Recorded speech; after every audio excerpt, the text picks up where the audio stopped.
जेलमध्ये होतो आज 3 महिन्यांनी 3 महिन्यांनी हाताला घड्याळ बांधलेला है। 3 महीने के बाद हाथ में मैं घड़ी पहन ली। जेल में घड़ी पहना बैन होता है। घड़ी भी मेरा लूज हो गया, देखो घड़ी लूज हो गया, मेरा सब कम हो गया। जेल में रहना कोई अच्छी बात नहीं होती। विश्व का कोई भी जेल अगर किसी को लगता होगा कि लोग मजे में रहते नहीं, जेल में रहना बहुत कठिनाई के साथ रहना पड़ता है।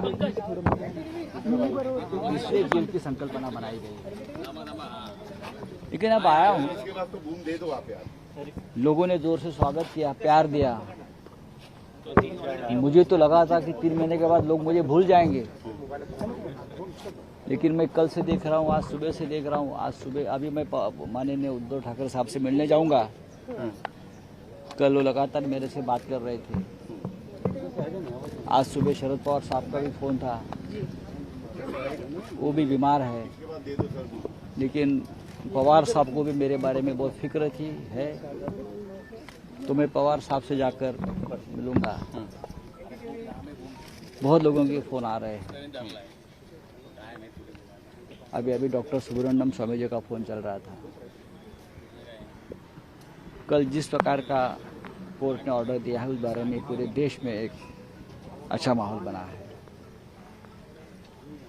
मैं टिप्पणी नहीं करूंगा, ना ईडी पर करूंगा, ना जिस लोगों ने ये साजिश रची थी। अगर उनको आनंद मिला होगा तो मैं उनके आनंद में सहभागी हूँ, लेकिन मेरे मन में किसी के खिलाफ कोई शिकायत नहीं है और न मैं करूँगा। जो मुझे भुगतना था, मेरे पार्टी को भुगतना था, हमने भुगत लिया। मेरे परिवार ने बहुत कुछ खोया है, तो होता है ऐसा जिंदगी में, राजनीति में हम लोग। लेकिन इस प्रकार की राजनीति देश के इतिहास में कभी न देखी है। हमारा देश 150 साल गुलामी में था, उस काल में भी इस प्रकार की पॉलिटिकल वेंडेटा की राजनीति हमने देखी नहीं। दुश्मनों के साथ भी अच्छा व्यवहार किया जाता है पॉलिटिकल, लेकिन फिर भी मैं एक्सेप्ट करता हूँ। मैं पूरे सिस्टम को दोष नहीं दूंगा, ना मैं किसी केंद्रीय जांच एजेंसी को दोष दूंगा। अच्छा काम करने का मौका उनको भी मिलता है, करना चाहिए, सबको करना चाहिए। महाराष्ट्र में एक सरकार नहीं बनी है, मैं 3 महीने से बाहर हूँ। कुछ निर्णय सरकार ने अच्छे भी लिए हैं महाराष्ट्र के, मैं उनका स्वागत भी करूंगा।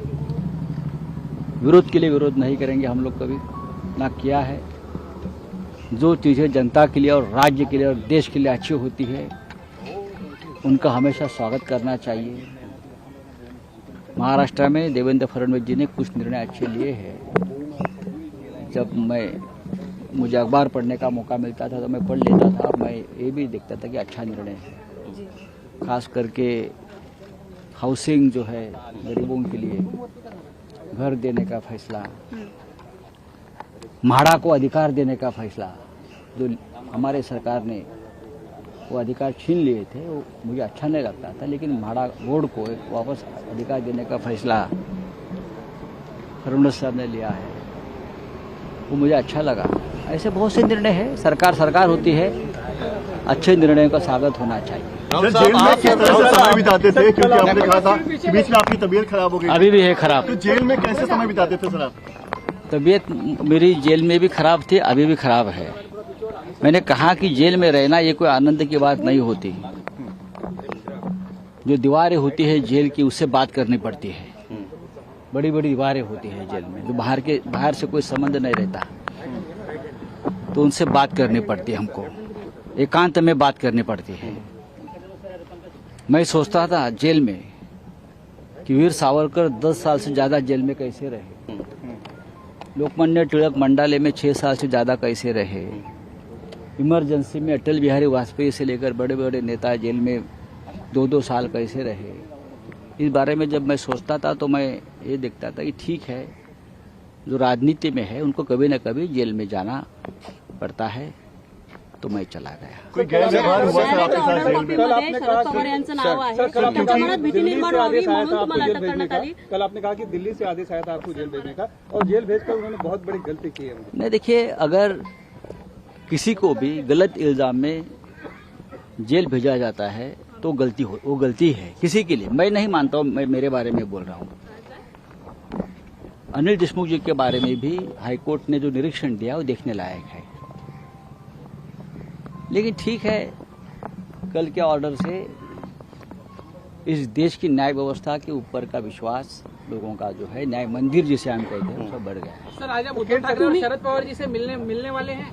डेफिनेटली मिलूंगा मैं। दोनों नेताओं ने हमेशा मेरी फिक्र की है, जब मैं अंदर था मेरे परिवार की फिक्र की है, बार बार मदद करते रहे हैं, तो मैं सभी को मिलूंगा।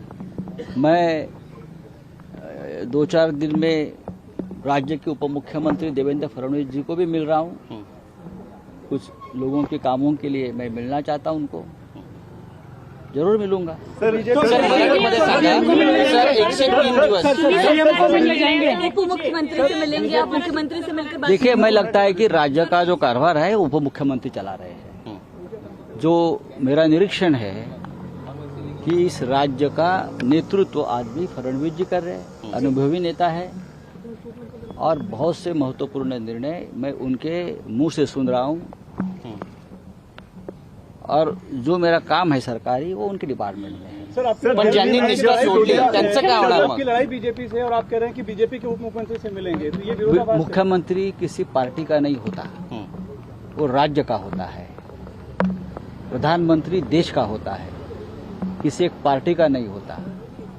मैं दिल्ली में जाकर प्रधानमंत्री से मिलूंगा और अमित शाह साहब से मिलूंगा, गृहमंत्री है देश के, और उनको भी बताऊंगा क्या हो गया मेरे साथ। सर, दिल्ली में जब मनीष सिसोदिया जांच एजेंसियों की पूछताछ से बाहर आए थे, उन्होंने आरोप लगाया था कि उन पर दबाव बनाया जा रहा है कि आप आम आदमी पार्टी छोड़कर बीजेपी शामिल हो जाए। आपका इस तरह का कोई अनुभव रहा क्या सर?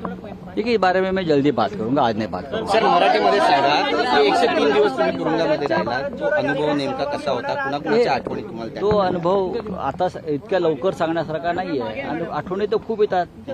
जेव्हा आपण तुरुंगात राहतो, आमचे मित्र आणि मनसे प्रमुख राज ठाकरे यांनी एका भाषणात माझ्यावर टीका करताना सांगितलं होतं की संजय राऊतांना ईडीकडून अटक होईल, आणि आता त्यांनी एकांतात स्वतःशीच बोलण्याची काय प्रॅक्टिस करा।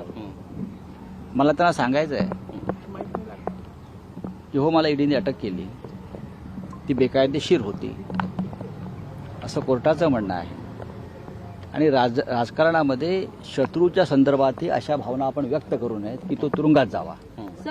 आणि मी एकांतात होतो, जसे सावरकर एकांतामध्ये होते, लोकमान्य टिळक एकांतात होते, आणीबाणीमध्ये अनेक नेते एकांतात होते, तशी माझी सुद्धा अटक राजकीय होती, आणि मी माझा एकांतातला काळ सत्काराने लावला। तुम्ही महाराष्ट्र सरकारच्या निर्णयांचं स्वागत करताय, पण शिवसेनेने सरकार स्थापन झाल्यापासून एकच टीका केली आहे की हे सरकार घटनाबाह्य आहे। नक्कीच घटनाबाह्य आहे, त्याच्याविषयी माझ्या मनात तिळमात्र शंका नाही, पण त्यांनी जे काही मोजके निर्णय जाहीर केले त्याच्याविषयी म्हणतोय मी। आपके तेवर से लग रहा है कि आप थोड़ा नरम हुए हैं पहले से। नरम होने का मतलब क्या होता है? आप बोल रहे हैं हम बात करेंगे, उप मुख्यमंत्री से मिलेंगे। क्यों नहीं मिल सकता हूं मैं? अगर मैं सांसद हूं, मैं मेंबर ऑफ पार्लियामेंट हूं, कुछ सरकारी काम है, मेरा भाई एमएलए है यहाँ, तो किसी काम के लिए मिल नहीं सकते हैं क्या?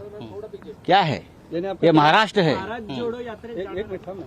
ये महाराष्ट्र है। महाराष्ट्र में एक दूसरे से मिलना ये हमेशा होता है। बीजेपी की लड़ाई आपकी वैसे ही जारी रहेगी? डेफिनेटली, क्यों नहीं। जब तक पद पर कोई बैठा है, संवैधानिक पद पर, तो उसे मिलकर राज्य के देश के कामों के बारे में चर्चा होनी चाहिए। और मैंने पढ़ा है, जब मैं जेल में था, फडणवीस जी ने कहा था कि जो कटुता है हमारे महाराष्ट्र में बढ़ गई वो कम होनी चाहिए, और मैंने उनका स्वागत भी किया है। तुम्ही म्हणता सर, पंडित सोमय्या आणि मोहित कंबोज म्हणतात आता आम्हाला पुन्हा एकदा कामाला लावा। भारत जोड़ो यात्रा में शामिल होंगे। भारत जोड़ो यात्रा में भारत जोड़ो यात्रा का मैं स्वागत करता हूं, अगर मेरी तबीयत ठीक रहती तो मैं जरूर राहुल गांधी जी के साथ जाकर भारत जोड़ो यात्रा में शामिल होता। मैं आज उद्धव जी से इस बारे में बात करूंगा।